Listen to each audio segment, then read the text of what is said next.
সে অপরাধ স্বীকার করেছে এবং অভিযোগ সে কবুল করেছে। এই মাসের মধ্যে হওয়ার সমূহ সম্ভাবনা আছে, আর তা না হলে বড়জোর মের ফার্স্ট উইকে আপনারা রেজাল্ট আশা করতে পারেন। খুবই আলোচিত, পুরো বাংলাদেশে এটা আলোচনার কেন্দ্রে ছিল। শিশু আসিয়া ধর্ষণের সর্বশেষ আপডেটটা কি? মামলার সর্বশেষ আপডেট হচ্ছে যে ইতিমধ্যেই এনফোর্সমেন্ট অফ পুলিশের লোকজনেরা আমরা আয়ু সাহেব তদন্ত রিপোর্ট দিয়েছেন এবং 4 জন আসামির বিরুদ্ধেই পুলিশ তদন্ত প্রতিবেদন দিয়েছেন, চার্জশিট দিয়েছেন। ফৌজদারি কার্যবিধির 173 ধারায় এই চার্জশিটটা বিজ্ঞ নারী ও শিশু নির্যাতন দমন ট্রাইব্যুনালের বিজ্ঞ বিচারক উনি কগনিজেন্স নিয়েছেন এবং ইতিমধ্যে চার্জ ফ্রেমড হয়ে গেছে আসামিদের বিরুদ্ধে।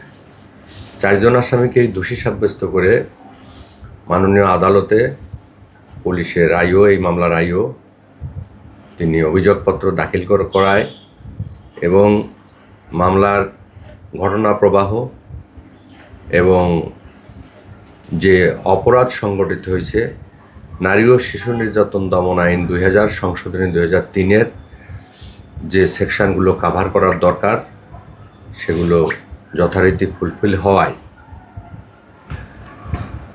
বিজ্ঞ বিচারক এই 4 জন আসামির বিরুদ্ধে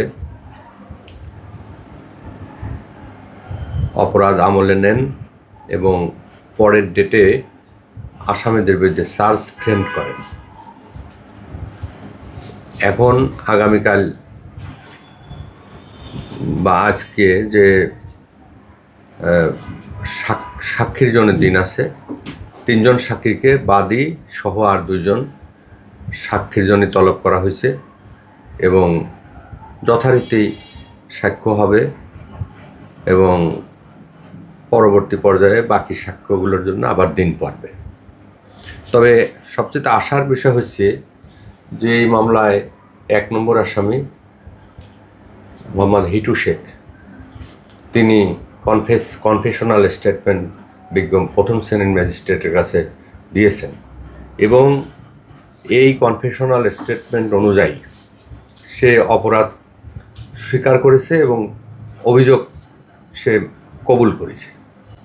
তাহলে আইনের দৃষ্টিতে যেটা হয় সেটা হচ্ছে যে যদি নিজেকে মুক্ত রেখে কেউ যদি কনফেশনাল স্টেটমেন্ট দেয় তাহলে সাক্ষ্য আইনের 82 ধারায় সেটা অ্যাপ্লিকেবল হয় না। কিন্তু কেউ যদি নিজেকে জড়িত করে কনফেশনাল স্টেটমেন্ট দেয় যে হ্যাঁ আমি এই অপরাধ আমি করেছি, তখন সেই কনফেশনাল স্টেটমেন্টের ভিত্তিটা অত্যন্ত মজবুত, প্রসিকিউশন কেসকে অত্যন্ত শক্তিশালী এবং বস্তুনিষ্ঠ এবং বিশ্বাসযোগ্য হিসেবে প্রতিষ্ঠিত হয়। আর এটা প্রতিষ্ঠিত হওয়ার অর্থই যে আসামি ধীরে ধীরে ফাঁসির দিকে এগিয়ে যায়। এটা আইনের ব্যাখ্যা। স্যার, অনেকেই বলছে হয়তো জেনে হয়তো না জেনে যে আগামীকালই ফাঁসির রায় হতে পারে, অর্থাৎ 27 এপ্রিল সকালে শিশু নারী নির্যাতন ট্রাইব্যুনালে আসিয়া ধর্ষণের যারা ধর্ষক এবং হত্যাকারী সহায়তাকারী তাদের ফাঁসি হতে পারে, এমন একটি সংবাদ ছড়িয়ে পড়েছে। এমন একটি সংবাদ যদি ছড়িয়ে পড়ে তাহলে হ্যাঁ, মানুষের কৌতূহল আছে, মানুষের আগ্রহ আছে, মানুষ জানতে চায়, দেখতে চায়। এত বড় একটা নিকৃষ্ট ঘটনা, এই ঘটনার তো বিচার হতে হবে, বিচার চায়, পাবলিক ডিমান্ড করে। সেই দৃষ্টিকোণ থেকে পাবলিকের এই আকাঙ্ক্ষাটা অমূলক না। তবে আইন হচ্ছে এই যে কেবলমাত্র আমরা কালকে আদালত সাক্ষীদেরকে 3 জন সাক্ষীকে তলব করেছেন। এই 3 জন সাক্ষীর সাক্ষ্য হওয়ার পরে বাকি সাক্ষীদের সাক্ষ্য না হওয়া পর্যন্ত জাজমেন্ট যেটাই হোক, ফাঁসি হোক, যাবজ্জীবন হোক, সেটা তো তার আগ দিয়ে তো হওয়ার কোনো সুযোগ নাই। এটাও হবে, অল্প দিনের ভিতরেই হবে। তবে সেটা পর্যায়ক্রমে অন্য সাক্ষীরা আসবে, কেসের আইও সাহেবকে পরীক্ষা করতে হবে, মেডিকেল অফিসার যিনি আছেন তিনি যে মেডিকেল রিপোর্টটা দিচ্ছেন সেই রিপোর্টটা ডাক্তার সাহেব তা বর্ণনা করবেন এবং যে ম্যাজিস্ট্রেট সাহেব এই 164 রেকর্ড করেছে যে এই আসামি হিটু শেখের, সে who confessed his guiltness before the learned magistrate under section 164, সেখানে সেই ম্যাজিস্ট্রেট সাহেবকেও আদালতে এসে সাক্ষী দিতে হবে। সাক্ষী না দেওয়া পর্যন্ত ওই বিচারটা ইনকমপ্লিট থেকে যাবে। সুতরাং মাননীয় আদালত তো আর সেই ভুল করবে না, আর করার কোনো কারণও নাই। তো আশা করছি যে 27 তারিখ যদি আজকে সাক্ষী এই 3 জন ইনশাল্লাহ হয়ে যাবে, বাকিগুলোও এই মাসের মধ্যে হওয়ার সমূহ সম্ভাবনা আছে। আর তা না হলে বড়জোর মের ফার্স্ট উইকে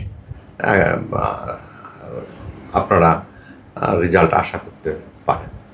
তার মানে স্যার আপনি বলছেন মে মাসের প্রথম সপ্তাহে রায় হতে পারে, যদি এর ভিতর আমরা আদালত সাক্ষী এবং আনুষঙ্গিক যে পরীক্ষা নিরীক্ষাগুলো আছে, যেমন আসামিকে ডকে আনা, আসামির কাছে জিজ্ঞাসাবাদ করা, 342 ধারায় পরীক্ষা করা যে আপনার বিরুদ্ধে এই ধরনের অভিযোগ আছে এবং এই অভিযোগগুলো সাক্ষ্য দ্বারা প্রমাণিত হয়েছে, এই ব্যাপারে আপনি দোষী কি নির্দোষ, আপনার কোনো কিছু বলার আছে কিনা, আপনার কোনো কথা আপনি বলবেন কিনা বিজ্ঞ বিচারককে।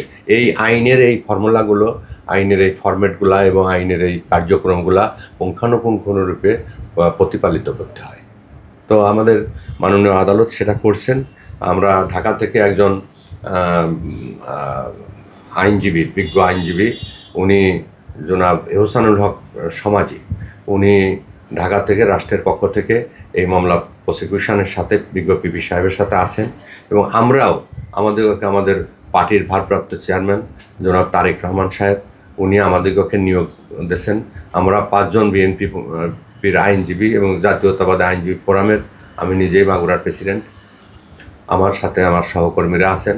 আমরা ওই মামলাটা আমরা টেক কেয়ার করছি এবং আমরা খুব গুরুত্বের সাথে, এবং আমার দলের নেতা আমাদেরকে নিয়োগ দিয়েছে। আর সামাজিক দায়বদ্ধতা থেকেও আমরা এই মামলাটাকে আইনগতভাবে লড়ব এবং সর্বোচ্চ শাস্তি যাতে হয় সেই ব্যবস্থা আমরা করার জন্য আমাদের তরফ থেকে যা যা করণীয় আমরা সেটা করব এবং আদালতকে আমরা হেল্প করব, সাহায্য করব। আদালত অবশ্যই আইনানুগভাবে অগ্রসর হচ্ছেন এবং বর্তমান যে কেয়ারটেকার গভর্নমেন্ট আছেন, ওই গভর্নমেন্টও এই মামলাটার সুষ্ঠু বিচার প্রার্থনা চান এবং দেখতে চান, যার কারণে সব দিক দিয়ে মাগুরার মানুষ, সারা বাংলাদেশের মানুষ সবাই চায়, সরকার চায়, আমরা আইনজীবীরা চাই যে এই ঘৃণিত এত বড় জঘন্য অপরাধের দৃষ্টান্তমূলক শাস্তি হওয়া দরকার, এবং যাতে করে এই অপরাধের এই ভয়াবহতা যাতে আর অন্য কাউকে গ্রাস না করতে পারে। তো আমরা মোটামুটি মাগুরা কোর্টের আমাদের বিচারক যিনি আছেন, উনি খুব এক্সপার্ট হ্যান্ড এবং সিনিয়র দায়রা জজ, তো উনিও অত্যন্ত পারফরমেন্স ক্রিয়েট করেন বিচারের ক্ষেত্রে, এবং এই মামলাটা টপ অফ দি প্রায়োরিটি লিস্টে আছে। স্যার, অনেকেরই জিজ্ঞাসা, আমরা তো পাবলিকলি কাজ করি, পাবলিক ওপিনিয়ন্স হচ্ছে হিটু শেখের ফাঁসি হবে, সর্বোচ্চ সাজা হয়তো ফাঁসি হচ্ছে, কিন্তু বাকিদের কি হবে? আইন কি বলে? আইনের 201 ধারায় হত্যাকাণ্ডের আলামত লোপাট করার জন্য অন্যরা সহায়তা করছে। আবার 506-এর 2 ধারা প্যানাল কোড, দি প্যানাল কোড 1860 সালের 506-এর সাবক্লাস 2-তে সেখানে কাউকে যদি সিভিয়ারভাবে খুন জখম বা মৃত্যুর ভয় দেখানো হয়, বা এই মামলা এই ঘটনা নিয়ে তুমি কোনো মামলা করবা না, বা এটা নিয়ে কোনো কাউকে বলবা না, বা আইন আদালতে যাবা না, গেলে তোমাকে মেরে ফেলবো, এইভাবে যদি কেউ ভয় দেখায় তাহলেও এই 506-এর 2 ধারার অপরাধী হবে। সেখানে আইনের একটা ধারায় একটা শাস্তির বিধান আছে।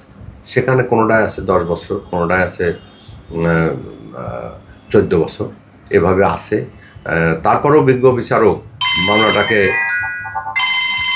যে সেকশনে আমলে নিয়েছে, যে সেকশনে চার্জ গঠন হয়েছে,